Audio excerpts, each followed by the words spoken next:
আমি তো তোর বাপের ভাত খাইতাম না, এটা ভালো করে বুঝায় কইছিস তো?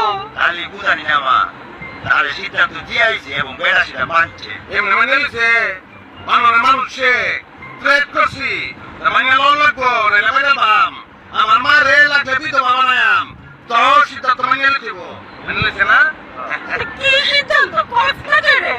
ইজি যাতাইছো আম্মা ওইটাই তুমি কইছো না যাবার ভাত খাইবে না আমরা বুঝি আমার আম্মা তোমার ভাত খাইতো না খাইতো না ওরে মেনে নিছে অনেক অসুবিধা না ভাত ভাত আপনার জীবনে কোনো ভাত পাই আম্মা খেলা পোলাও দুপুর বেরোনি রাতে খিচুড়ি রুটি হইতে রুটিতে ভাত কেক কেক কেক কেক গোলামের ফুটাই রে।